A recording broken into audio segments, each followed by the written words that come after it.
לי, כלום.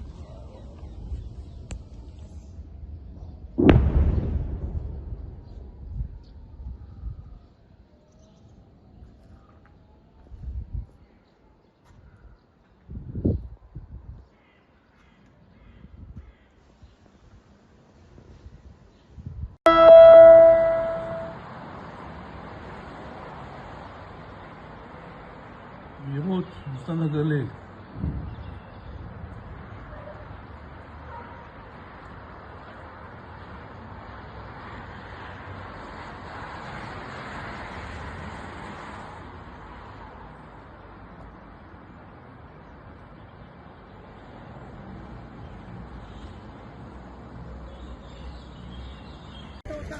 זמן לפני המלחמה. תראה מה נהיה פה, אלוהים.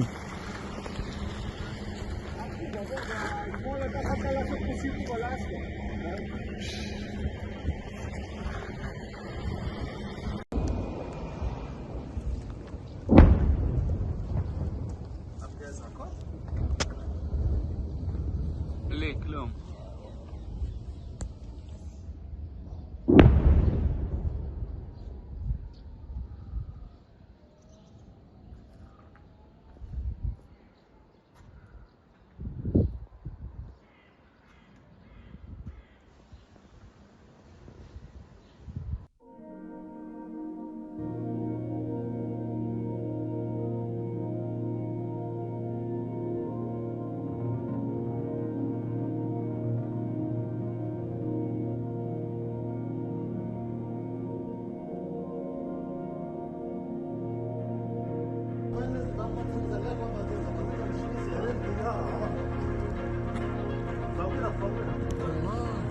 سرقوها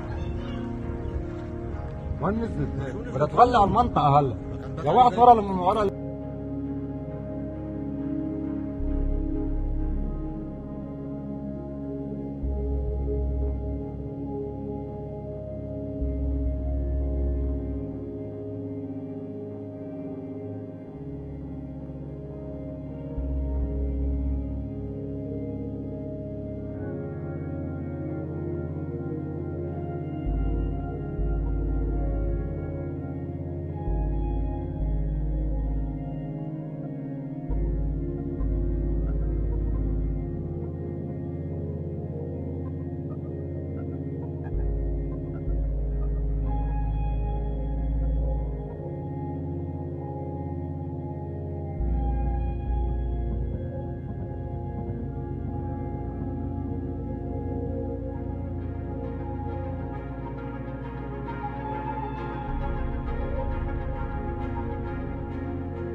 As smoke rose over Gaza's skyline, Israeli Prime Minister Benjamin Netanyahu said on Saturday there would not be a permanent ceasefire there until Hamas is destroyed.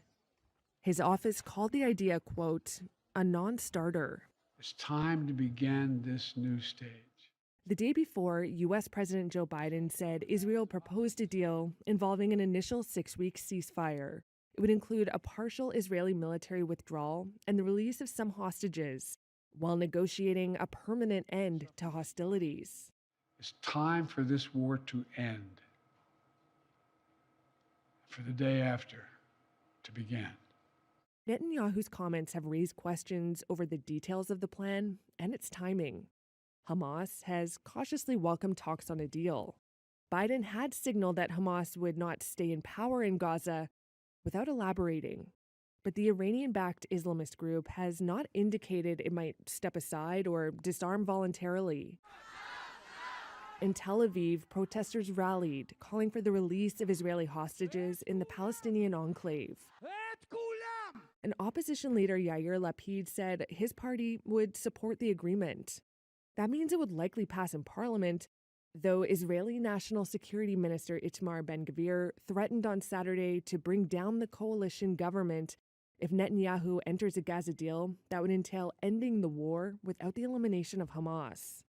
U.S. Secretary of State Antony Blinken spoke by phone with top officials from the United Arab Emirates, Qatar, and Egypt regarding the proposal, a State Department spokesperson said on Saturday.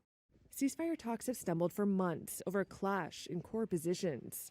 The war began on October 7th when Hamas-led Palestinian fighters rampaged into southern Israel from Gaza, killing more than 1,200 people, mostly civilians, and seizing more than 250 as hostages.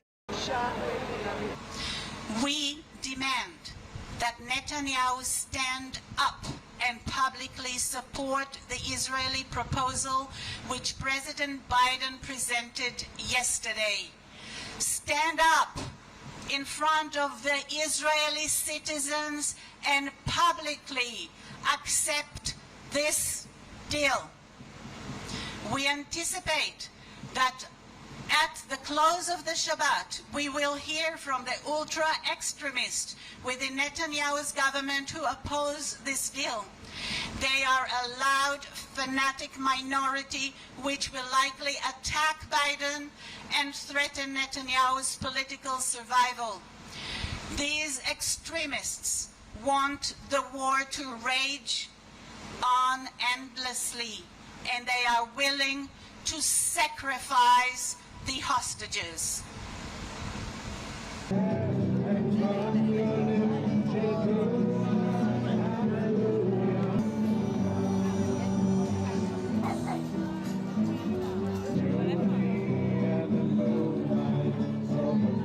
President Biden's speech is a good one because giving a push to a suggestion to get to some agreement with Hamas to release our loved ones, and we do hope that something will come through.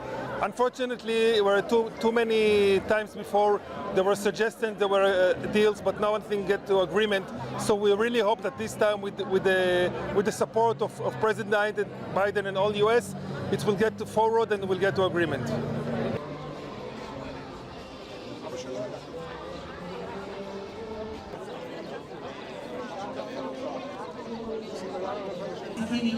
אתמול בערב מהנאום